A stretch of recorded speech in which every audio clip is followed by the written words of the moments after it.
All right, welcome back, ladies and gentlemen, to Boy X. We met our main character, Ash, and he woke up in what appears to be a hospital.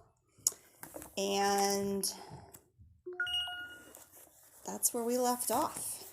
So, page 7. Oh, by the way, I wanted to show you they were talking about a dog tag. So this is what a dog tag is. It has the person's first and last name, their social security number, their blood type, and then their religion. So members of the military wear these as identification in case anything's to them. Cooper, there's my. He wanted to be in the video. All right, so we are on page 7. Ash wanted more than anything to be safe and warm, to slip back into the room, push the dresser across the door, and climb into bed. But he had to find Mom. He stepped into the corridor, and the door closer made that strange air-sucking noise as it swung shut behind him. Ash had never felt so small and alone.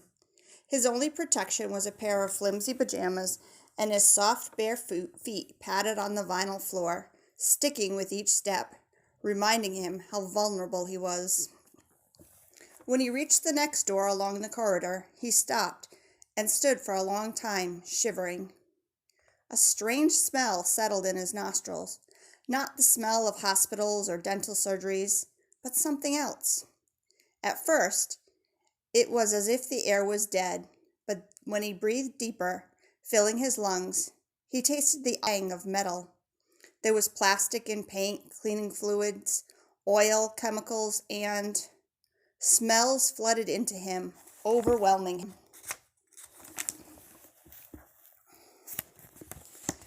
His head spun, and he put out a hand to support himself against the doorframe. He had never experienced such a powerful rush of odors. They slammed into him as if someone was raining punches on him. He put his free hand to the tag around his neck and spoke under his breath.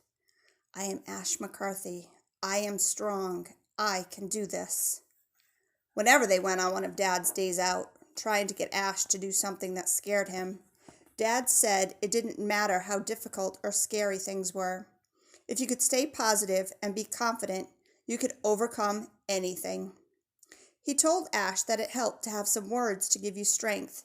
He called it the McCarthy mantra, even though Ash wasn't exactly sure what that meant. "I am Ash McCarthy. I am strong. I can do this." He repeated the words over and over, picturing each one in his mind, using them to push away the overpowering mixture of smells.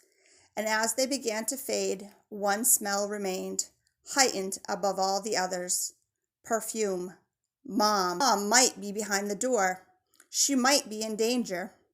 Ash gripped the handle and turned until it clicked, then crept into the room. But there was nothing to see other than a bed, a dresser, and a bedside table, just like his own room. There was something, though. The smell of Mom's perfume grew stronger as he approached the bed, as if someone were holding the bottle right under his nose. It was so clear. There was something else, too, something even harder to explain. When he stood beside the bed, looking down at the disturbed sheet, Ash could smell his mom. It made him think of shampoo and shower gel, fresh air, and of course, that perfume. Ash could pick out each odor. It was the strangest sensation. But what really mattered was that Mom had been here. There were even a few strands of her dark hair on the white pillowcase. In that moment, Ash felt so close to her, and yet so far away and so helpless that the panicked beast almost became uncontrollable inside him. He wanted to collapse onto the bed and put his head in his hands and let the tears come. But he crushed that feeling down inside him, told himself not to be so pathetic. Maybe Mom needed his help. What use would he be to her if he just sat there and cried? Crushing his fear into a hardened nugget and pressing it deep inside, Ash slipped back into the corridor and continued searching, Mom's scent fading until there was no sign she had ever been there. Ash tried every door, checking identical rooms, but found all of them empty and unused. When he finally reached the end of the corridor, he peered through the narrow glass panels on either side of the exit and into another corridor beyond. It ran perpendicular to this one, making a T-shape, disappearing in both directions. Immediately in front of him, on the other side of the glass, was a wide set of stairs heading down. After hesitating for just a moment, Ash pushed through the exit and darted across. At least now he was going somewhere. 10 steps down, there was a small landing, and the staircase came back on itself. Ash descended farther into what looked like the lobby of some kind of office building. Inside the enormous domed space, he was surrounded by tinted glass that reached high overhead, and right in the center of the tiled floor below, it was a large round reception area, like an island. A waist-high wall of dark wood polished to a bright shine. Just behind it, standing on a similar colored wood, were a number of imposing stainless steel letters, each of them at least 3 feet high. They spelled a single word: Biomessa. The letter O was made to look like a black sun, with 8 rays radiating from it, but Ash thought it looked like a fat spider with short legs. He had always thought that for as long as he had known the logo. It was the name of the company that his mom worked for. "See, it's her fault," the voice said. "This is all her fault." What was her fault? None of this made any sense. Mom had a boring job. She was some kind of researcher at the pharmaceutical place outside town.